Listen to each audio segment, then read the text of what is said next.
This day is a perfect fall day. Fall is my favorite time of year, really. And it's also my favorite time of year to make chili. I have not made chili in several months. Sometimes we eat it in the summertime, not very often. So I'm going to take you along with me as I make chili. Got my ingredients over there. I will turn the camera around and talk to you about that. I will tell you that we are going to use the ground lamb that we have. I'm going to use three pounds of ground lamb. And also I want to go ahead and explain to you that we don't put a lot of ingredients in our chili. It's fairly plain. Okay, here are the ingredients that I'm going to use. First, I'm going to brown this meat. This is ground lamb, like I've already said. I'm going to use 3 pounds of that, and I'm going to brown it in our Lodge cast iron skillet. I love to brown meat in our cast iron. It just gives it such a nice flavor, and I know this needs to be oiled. I just cleaned it and knew that I was fixing to use it. So normally I put oil in there and let it sit. So I've got the ingredients here. The meat, we're gonna put 1 can of, I'm gonna puree this rotel and this can of tomatoes. I do like to use fresh tomatoes, but I don't have any at this moment. So I'm gonna use a can of stewed tomatoes. I usually put 1 can of dark kidney beans and 1 can of light kidney beans, but right now I'm just going to use 2 cans of the dark. And then of course you have to have your chili powder and salt and pepper. And then I'm going to cut these up as well. Maybe not all 3 of them, probably just 2 of them. I don't know, I may do all 3 since we're using 3 pounds of meat. Okay, we've got the meat browning in our iron skillet. And one thing, this is actually, let me tell you a little bit about this skillet. Excuse the dog.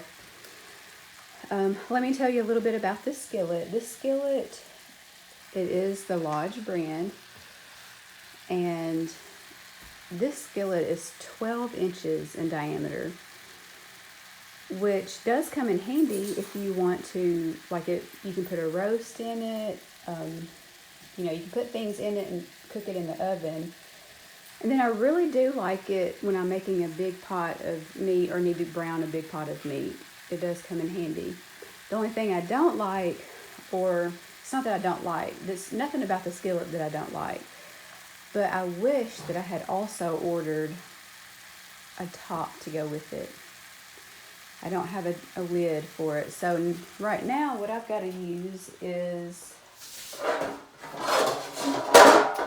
well, a pizza pan that I've got to wash. All right, I got the pan washed. I just lay that on top. That's my lid for now, but someday I do plan to get a lid to go with it. I would suggest if you get a skillet like this that you do get the lid. While we are waiting on the meat to cook, it's still cooking, I'm going to puree the tomatoes. I changed my mind about using only 1 can. I'm going to use 2 cans of the stewed tomatoes, and I'm still going to use this can of rotel. Since we have 3 pounds of meat, that would probably be better. So while I'm waiting on the meat to get done, we're going to puree this, and I'm also going to chop up the jalapenos. Now when I chop these up, I will de-seed the peppers before I add it to the chili.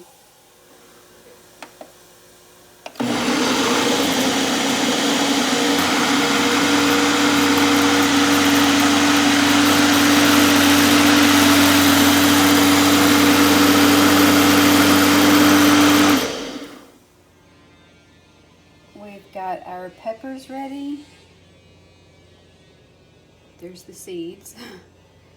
So we've got those ready, and we've got the tomatoes and with the rotel ready as well, and the meat is coming right along.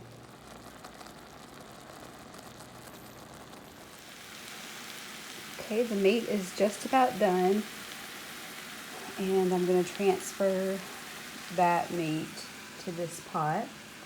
It's something else I wish I had was a cast iron pot or a Dutch oven.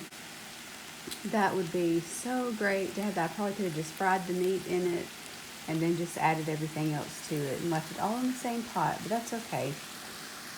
I do have this pot, which I really do like and has served me well. So anyway, the meat is just about done. Like I've talked about in some previous videos, I have not drained this meat. And as you can tell, there's like no grease in the bottom. Just a little bit, not much. So I'm not even going to bother to drain it today for our chili.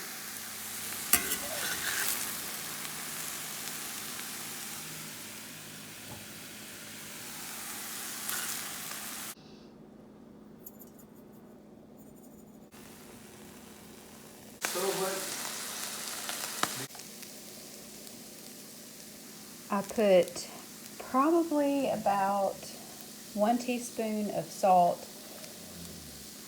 and just a couple of shakes of pepper, probably not even a teaspoon. The reason I'm starting with 1 teaspoon of salt is because the tomatoes are salty. So I'm gonna wait till it's done, taste it, and then if it needs more salt, we'll add more salt. And as far as the chili powder goes, honestly, I use about, to this 3 pounds of meat, I use about half of this bottle, if not 3/4 of this bottle. Now it's time to add the beans and the tomatoes.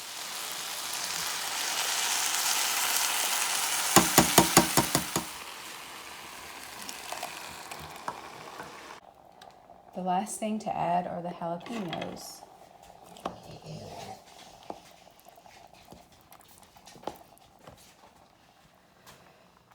After I put the jalapenos in here, I decided that 3 was not enough, so I cut up 2 more and dropped them in here, and that looks like it is going to be perfect now. Now we are going to make Mexican cornbread, and in my recipe it calls for 1 cup of buttermilk. I don't have buttermilk, so I'm going to add 1 tablespoon of vinegar to 1 cup of plain milk and let it sit for about 5 minutes. And the other ingredients that we're going to need are 1 heaping cup of cornmeal, 2 jalapeno peppers de-seeded and chopped up, 3 green onions chopped up, 1 can of sweet corn, and 1 egg.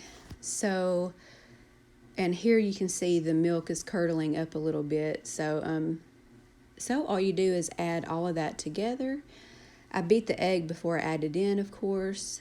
I'll have the ingredients down in the description. And on the cheese, you will add just a handful of, a couple of different kinds of cheese that you have. You can just kind of eyeball it. I didn't measure the cheese. I just put in a handful of mozzarella, a handful of the Mexican, and a handful of the cheddar, the sharp cheddar. And you just mix all of that up, and I poured it into my cast iron skillet and let it cook for about, I think I cooked it on 400 for about 30 minutes. And you could cook it on 425 for about 20 or 25 minutes probably. But anyway, it was really good. The cornbread with the chili went really well together. And I know I went through the ingredients really fast, but like I said, a list of the ingredients and directions will be in the description. So y'all stay tuned for another recipe coming out in a day or two on the good old pecan pie, which we have to have a pecan pie for Thanksgiving, right? and that's right around the corner. So thank you all so much for watching this video. We really appreciate it, and we will see you in the next video.